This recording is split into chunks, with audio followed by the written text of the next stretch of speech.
High friends, welcome to யாஷிகர். ஃபைனலாக start music பார்த்து முடிச்சாச்சு. எஸ் பா, வேறு லெவலில் இருந்தது ப்ரோக்ராம். உண்மையிலேயே எதிர்பார்க்கவே இல்லைங்க இந்த மாதிரி ஒரு ப்ரோக்ராம். செம்ம ஃபன்னு, செம்ம என்டர்டைன்மெண்ட்டு.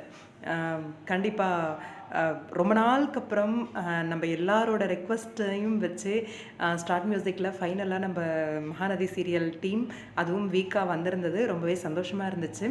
அதை வந்து ஃபுல்ஃபில் பண்ணுற மாதிரி இந்த எபிசோட் வந்து ரசிகர்களோட அந்த விருப்பத்தை ஃபுல்ஃபில் பண்ணுற மாதிரியான ஒரு தரமான ஒரு எபிசோடாக தான் இருந்துச்சு ஸ்டார்ட் மியூசிக். உண்மையிலேயேங்க பிக்கா வரும் அப்படின்னு எதிர்பார்த்தா வீக்கான்னு கமெண்ட் போடுறீங்களேடா. இவ்வளோ நாளாக நான் இந்த ஸ்டார்ட் மியூசிக் பண்ணிகிட்ருக்கேன், இந்த மாதிரி கமெண்ட்டை நான் வேறு எங்கேயும் பார்க்கலடா அப்படின்ற மாதிரி.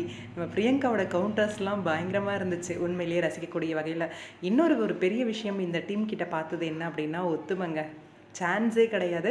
இவங்க ஜெயிச்சா இவங்க வந்து சோகமாக இருப்பாங்க. ஒரு சில டீம்ஸ் பார்த்துருக்கேன் நான். அதே மாதிரி அவங்க ஜெயிச்சா இவங்க சோகமாக இருப்பாங்க, வெறுப்பேற்றுவாங்க. ஆனால் இந்த இடத்துல என்ன நடக்குதுன்னா, இந்த டீம் ஜெயித்தாலும் இந்த டீம் போய் டான்ஸ் ஆடுறாங்க, இந்த டீம் ஜெயித்தாலும் இந்த டீம் டான்ஸ் ஆடுறாங்க. ரொம்பவே ஃபன்னாக, ஜாலியாக, என்டர்டைன்மெண்ட்டாக வேறு லெவலில் ஃபன் பண்ணிகிட்டு இருந்தாங்க. உண்மையிலேயே ரசிக்கக்கூடிய வகையில் இருந்துச்சு ஸ்டார்ட் மியூசிக். நீண்ட நாட்களுக்கு பிறகு ரசிகர்கள் விருப்பம் நிறைவேறியிருந்தாலும் ஒரு தரமான சம்பவத்தோட சூப்பராக எல்லாரும் ரசிக்கக்கூடிய வகையில் நம்ம பிரியங்காவும் சூப்பராக தொகுத்து வழங்கியிருந்தாங்க. வீக்காவோட அந்த ஸ்பெஷல் டான்ஸ் ப்ரோக்ராம் வந்து ஃபுல்லாக வரல, ஃபுல்லாக போடுங்க அட்மின் அப்படின்னு சொல்லி ஷேர் பண்ணிட்டே இருந்தாங்க. ஏன்னா ப்ரமோவில் வந்து நம்மளோட லக்ஷ்மி பிரியாவை வந்து தூக்கிட்டு சுற்றுற மாதிரி காமிச்சிருந்தாங்க. ஆனால் அது வரல. அதை கேட்டுகிட்டே இருந்தாங்க. கட் பண்ணதில் போயிருக்கோன்னு நினைக்கிறேன்.